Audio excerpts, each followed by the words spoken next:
بسم اللہ الرحمن الرحیم بسم اللہ الرحمن الرحیم نحمده ونصلی علی رسولہ الکریم اما بعد۔ رمضان المبارک میں اگر صبح سحری کے وقت جاگ نہ آئے تو بھی روزہ اسی طرح فرض رہتا ہے، روزے کی فرضیت ختم نہیں ہو جاتی، روزہ چھوڑنے کی اجازت نہیں مل جاتی کہ جی کیونکہ جاگ نہیں آئی لہذا اب آپ روزہ چھوڑ دیں، ایسا نہیں ہے، روزہ رکھنا پھر بھی فرض ہوتا ہے۔ ہاں اگر کوئی ایسا بیمار ہے، بعض لوگوں کو شوگر وغیرہ کی وجہ سے نہیں رکھ سکتے، مشکل ہوتی ہے ان کو، تو ایسی اگر کسی کو بیماری ہے کہ اگر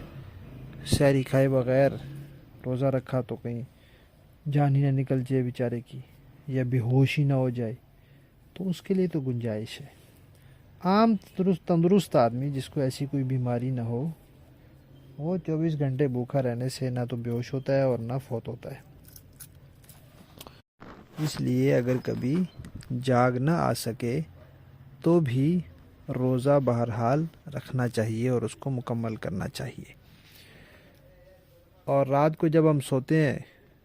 تو نیت کر کے سوتے ہیں کہ صبح اٹھنا ہے روزہ رکھنا ہے، تو وہی نیت کافی ہے،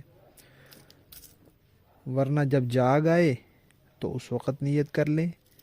اور مسئلہ ہم پہلے سن چکے ہیں کہ اگر کسی نے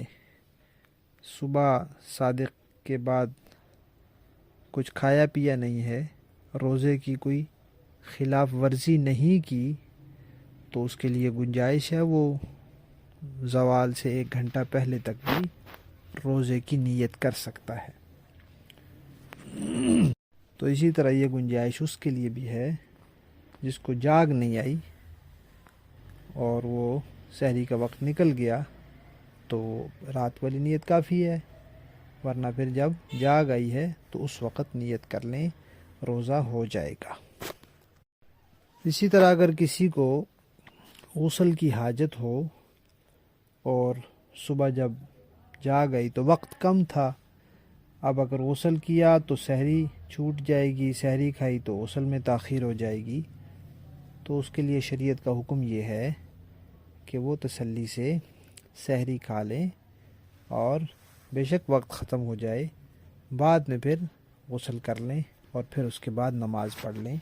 روزہ ہو جائے گا، روزے کو کوئی فرق نہیں پڑے گا۔ ویسے تو فرض غسل میں تاخیر کرنا